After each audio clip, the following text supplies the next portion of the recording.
So in this video, I'm going to be talking about the things that I've done in a one-year accelerated nursing program to maintain a near 4.0 GPA. Keep in mind that periodically throughout the video, I'll be looking down on my iPad because that's where I have all my notes. So let's get into it. Starting with the note-taking system, I will download the PowerPoint lectures as a PDF and airdrop them into my Goodnotes app on my iPad. Once downloaded, I will record the lecture as I'm taking notes.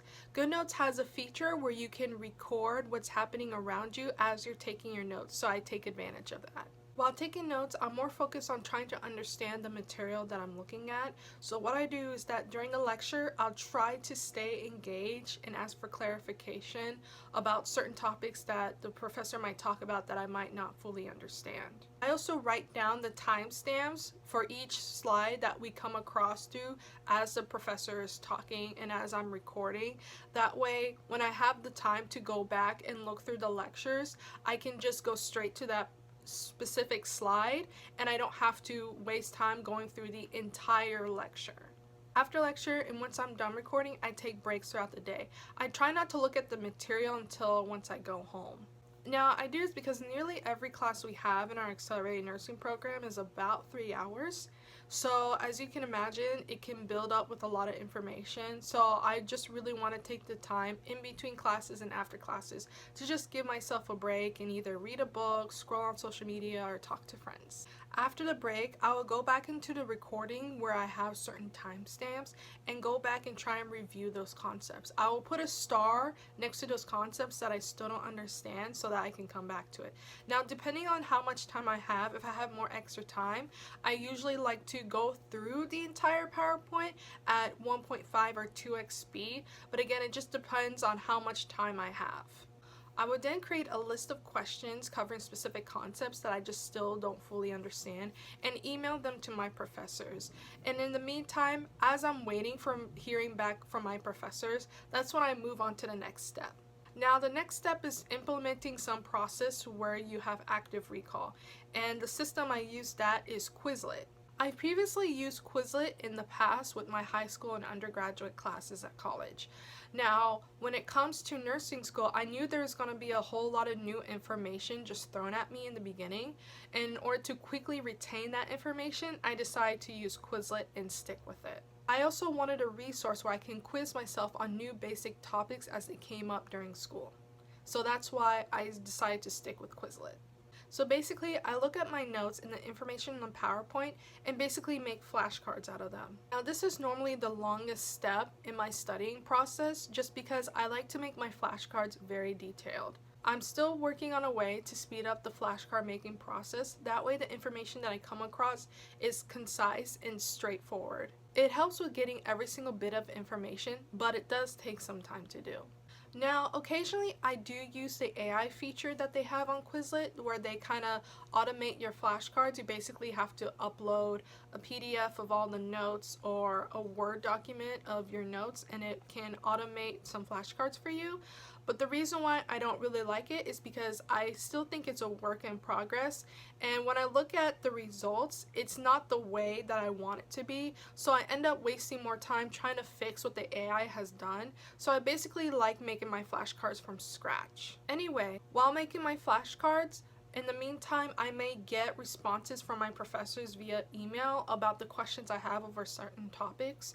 So once I get the answers and once I fully understand them, I try and make flashcards out of those concepts so that way I don't forget it. Now, once done making my flashcard set, I would take a break.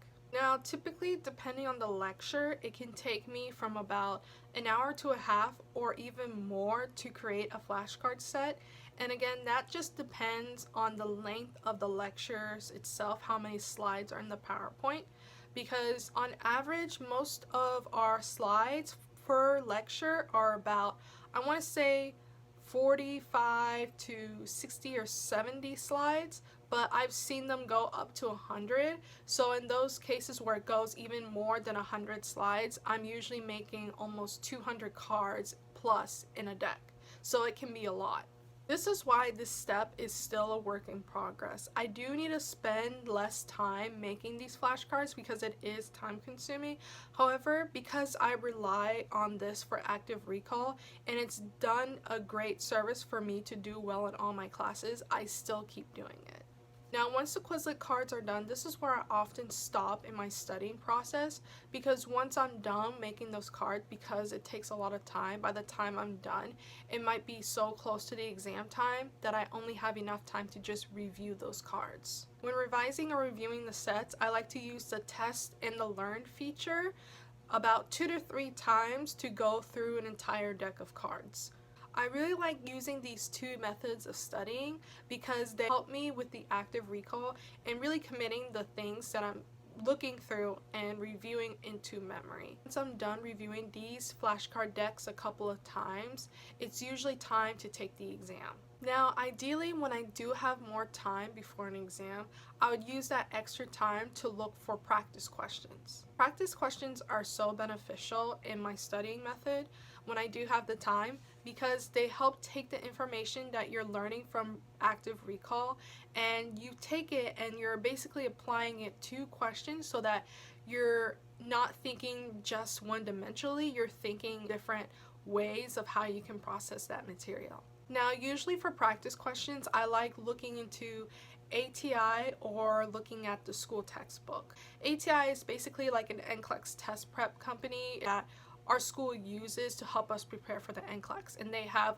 various forms of practice questions at the end of textbooks and online that we basically use to practice whenever we have the time. Oftentimes when I'm deciding on practice questions, I'll look at the ATI textbook and prefer the questions in there because they're more challenging. Now, be sure that when you're looking through and studying ATI questions and answers that you're looking at the rationale. The rationale is basically the explanation for the correct answer. This is very important because it helps your mind think critically about what is it that they're looking for you to understand and remember for the NCLEX. The questions on ATI are very challenging and they really help you critically think. And also, sometimes it's beneficial because occasionally our professors will look towards ATI and pick questions from these ATI textbooks or the ATI material in general and put them on the exam. So it's another reason for me to go through ATI. Overall, I'm really happy about my results from implementing my studying strategies.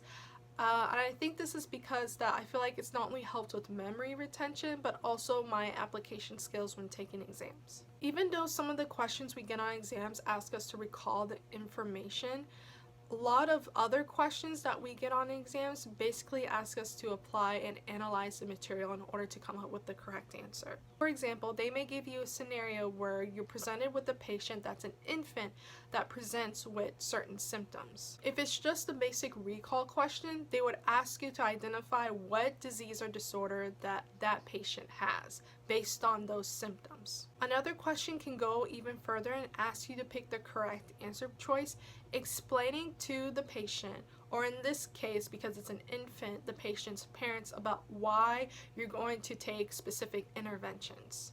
Even though these are high-level questions, they basically start at the bottom, asking you to just recall straightforward information. This is why active recall still has a place and why I also still do my flashcards, because if you just don't know the basic information and knowledge, you're not going to be able to answer those more complex questions asking about interventions, way to explain the information to patients or patient families, things like that. This is why even though making flashcards is very time consuming, it helps me move the needle forward and it becomes a stepping stone to even give me the chance to answer the question correctly. Because again, if I don't know the basics, I'm not going to be able to answer a more complex question. And in the end, revising and reviewing those practice questions not only helps me to cement the basics, but also to apply the knowledge that I need in order to do well on my exams. Overall, this system has been beneficial for me to not only get through class and pass exams, but also score well on them as well. Now, the purpose of this video is basically giving you the knowledge of what has helped me with getting through an accelerated nursing program. It's not to brag, it's just there to help people who might need it in the future. I really hope this helps you all, and if you have any questions, comment down below. I'm still learning, and I know my system is not perfect, but I'm just hoping that it will help at least one person out there who's at a loss on how to study for nursing school exams. Also, feel free to use my methods to study for other classes outside of nursing school, such as STEM classes or your liberal arts degrees such as history, English, anything that can help you do well in those courses. I want to see what you all think, so I'm going to ask you to rank the methods that I talked about in this video from top to bottom, with the topmost choice being the best choice out of all three that I've talked about in this video. Or if you feel like there are better study methods out there that I have not mentioned at all, please comment them down below and I'll pick the top 3 comments to show in the next video. Thanks for taking the time to listen, and I'll see you soon.